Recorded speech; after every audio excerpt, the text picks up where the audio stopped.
नमस्कार, मैं आस्था झा आप सभी का स्वागत करती हूँ हेलो बिहार न्यूज पर। आइए नजर डालते हैं आज की सुर्खियों पर। भारत में कोरोना के आंकड़े। कुल मामले 37,69,523, कुल मौतें 66,333, कुल ठीक हो चुके 29,01,908, सक्रिय मामले 8,01,282।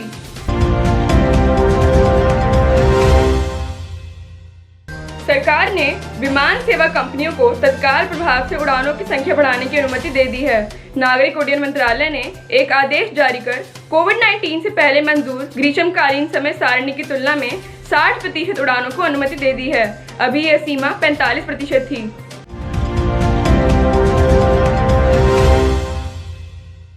भारत चीन के बीच सीमा पर लंबे समय से चल रहे तनाव के बीच केंद्र सरकार ने बुधवार को एक और अहम फैसला लिया है। सरकार ने चीन पर तीसरी डिजिटल स्ट्राइक करते हुए दुनिया भर में लोकप्रिय गेमिंग ऐप पबजी समेत 118 मोबाइल ऐप्स को बैन कर दिया है। इससे पहले भी सरकार कई चीनी कंपनियों की ऐप को बैन कर चुकी है।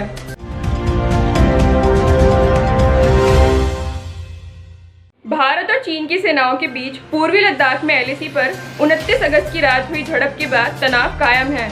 चीनी सैनिकों की घुसपैठ की कोशिश को नाकाम करने के साथ ही भारतीय सेना ने पैंगोंग झील के दक्षिणी इलाकों को पूरी तरह से चीनी सेना से मुक्त करा लिया है। इसके साथ ही पैंगोंग झील क्षेत्र में तैनाती बढ़ा दी है। पूर्वी लद्दाख में चीन के साथ वास्तविक नियंत्रण रेखा पर जारी तनातनी के बीच भारत ने पूर्वोत्तर के राज्यों में सैन्य ताकत को बढ़ा दिया है। भारत और चीन के सैनिकों के बीच जून के मध्य में हुई हिंसक झड़प के बाद अरुणाचल प्रदेश से लगती दोनों देशों की सीमा पर और अधिक जवानों की तैनाती की गई है।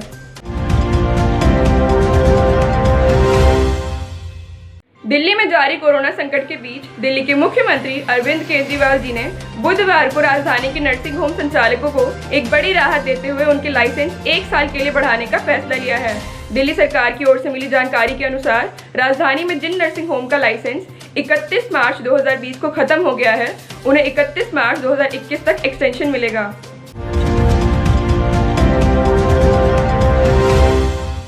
कोरोना महामारी के चलते बंद पड़ी मेट्रो का संचालन एक बार फिर 7 सितंबर से शुरू होने जा रहा है, लेकिन शुरुआत में यह सिर्फ एक ही लाइन पर चलेगी और चरणबद्ध तरीके से इसका ऑपरेशन अन्य सभी लाइनों पर 12 सितंबर तक किया जाएगा।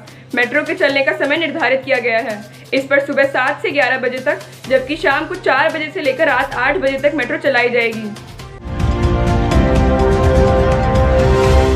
कोरोना संक्रमण के बीच मंगलवार से जेईई मेंस परीक्षा देश भर में शुरू हुई। 660 परीक्षा केंद्रों पर परीक्षा 6 सितंबर तक होगी।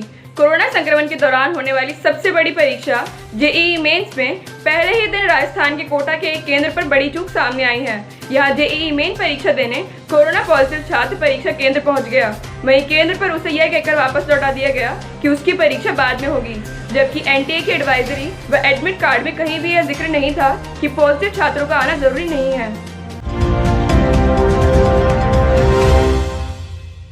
प्रधानमंत्री मोदी जी ने बुधवार को कहा कि नौकरशाही में व्यापक सुधार के लिए केंद्र मंत्रिमंडल द्वारा राष्ट्रीय सिविल सेवा क्षमता निर्माण कार्यक्रम मिशन कर्मयोगी को मंजूरी प्रदान किए जाने से सरकार में मानव संसाधन प्रबंधन की पद्धतियों में मूलभूत सुधार आएगा। केंद्र की भाजपा नीति एनडीए सरकार और पार्टी संगठन में बदलाव की उम्मीद लगाए भाजपा नेताओं को लंबा इंतजार करना पड़ सकता है। संसद सत्र के पहले किसी तरह के बदलाव की संभावना नहीं है। बुधवार से शुरू हो रहे पितृपक्ष के चलते नेताओं को कोई शुभ मुहूर्त नहीं दिख रहा है। सबसे ज्यादा निराशा संगठन को लेकर है। अठावले जी ने कहा है कि केंद्र की एनडीए सरकार सत्ता में वापसी करेगी और चूंकि कपिल सिब्बल जी, गुलाम नबी आजाद जी और अन्य दिग्गज कांग्रेसी नेताओं पर भाजपा के साथ मिली भगत का आरोप लगाया गया है, इसीलिए उन्हें ज्योतिरादित्य सिंधिया की तरह अपना इस्तीफा देना चाहिए और भाजपा में शामिल हो जाना चाहिए।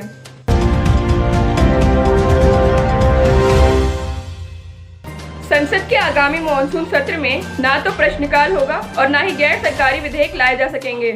इस कदम खासकर प्रश्नकाल के निलंबन से विपक्षी दल बुधवार को भड़क उठे और सरकार पर निशाना साधते हुए आरोप लगाया कि वह सवाल पूछने के सांसदों के अधिकारों से उन्हें वंचित करना चाहती है। उनका कहना है ऐसा इसीलिए किया गया है ताकि विपक्षी सदस्य अर्थव्यवस्था और कोरोना महामारी पर सरकार से सवाल ना पूछ पाएं।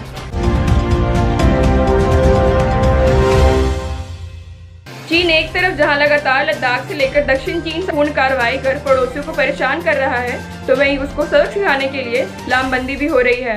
भारत, ऑस्ट्रेलिया और इंडोनेशिया के बीच विदेश और रक्षा मंत्रियों की 2 वर्चुअल बैठक होने जा रही है, ताकि क्षेत्र सहयोग और हिंद प्रशांत क्षेत्र में समुद्री सुरक्षा बढ़ाई जा सके।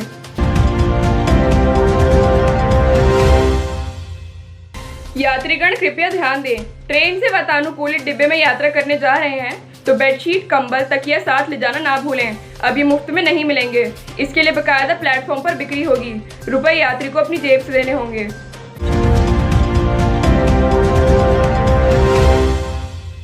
दिवंगत अभिनेता सुशांत सिंह राजपूत की मौत मामले में उनके पिता के सिंह जी के वकील विकास सिंह जी ने आरोप लगाया है कि एक्ट्रेस रिया चक्रवर्ती के सुशांत की जिंदगी में आने के बाद ही एक्टर की मानसिक स्थिति खराब हुई।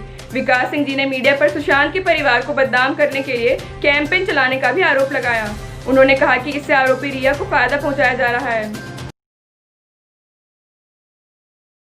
इसी के साथ मैं आस्था झा आप सभी से विदा लेती हूँ। कल फिर मुलाकात होगी कुछ नई खबरों के साथ। तब तक के लिए अपना और अपने परिवार का बहुत ख्याल रखें। आशा करती हूँ आपको हमारा न्यूज़ प्रोग्राम पसंद आया हो। इसे लाइक एंड शेयर ज़रूर करें। धन्यवाद।